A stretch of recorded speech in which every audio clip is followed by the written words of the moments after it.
Full transfer, very nice. So the top of the form there, in order to break the glass, we had to put it in that position to experience thermal shock, which means it's a little cold, somewhere around 1,000 degrees Fahrenheit, so that we can break it free. So this will be our long reheat. We've got to bring that back up to temperature where we can change the shape of the glass once again. Now the bottom of our form, we've got to keep that up to temperature through the rest of the process as well. We've got the shape right where we want it. We don't want it to change shape. So we're not going to get it too hot, but we can't let it get too cold too fast. So while Aaron focuses the heat on the top portion of the piece, you'll see the whole form in the furnace as well for a few brief seconds. These are called flash heats, and this is just to maintain temperature. Remember, I said thermal shock happens when the skin of the piece and the interior cool at different rates.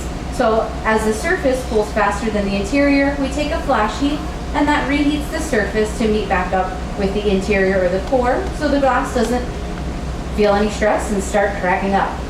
So we keep everything at the right temperature and we prevent that thermal shock. The punty connection at the bottom is very fragile. It's designed to fail. You've seen us do that a few times today if you've been with us for our morning show or throughout this particular show. But later on we are going to want to break it free. So that's got to be at just the right temperature the entire time as well.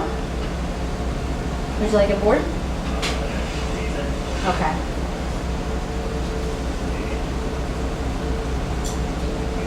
Now Aaron worked a little bit of heat into the top of the form, but it looks like he's going to need just a little bit more. Remember, we've got the white color on the inside, and that's one of our more rigid colors, so that needs a little bit more heat to start moving around to a point where we can shape the glass. Another thing that's happening to us, we're making a pretty good sized piece. So we've got quite a few of the doors of our furnace open. This entire glass studio is actually powered by electricity, so giant toaster ovens basically up here on this stage.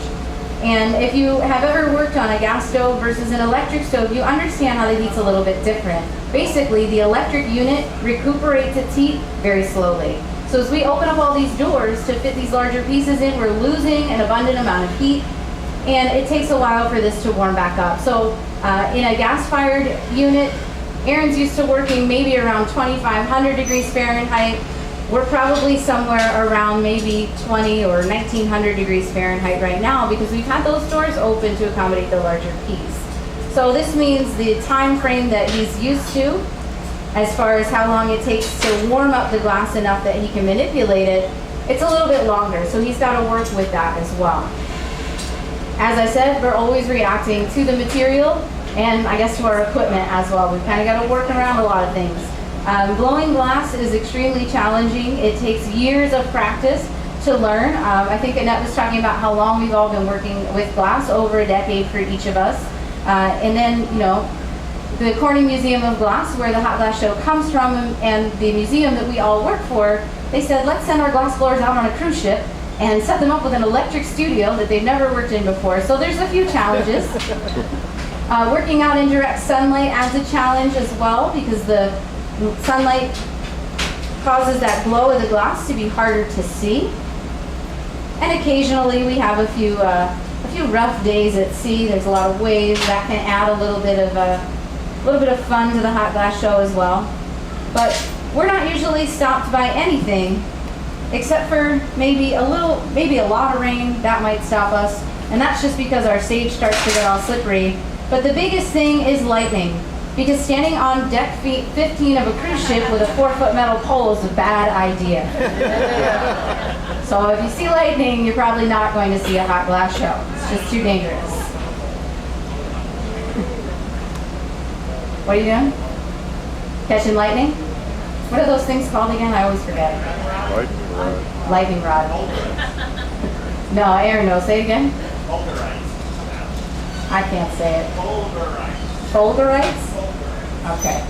So some of you may have heard of, if lightning strikes sand, is it going to make glass? And it does. But if you ever saw the film Sweet Home Alabama, they have these gorgeous sort of tendril-like glass sculptures that they led everyone to believe came right out of the beach. And it's just not true. The actual forms look like crusty, nasty rocks. They're not really that attractive at all. But if lightning does strike the sand, it would make glass. It's just kind of crusty and ugly. It doesn't look anything like it does in the movies.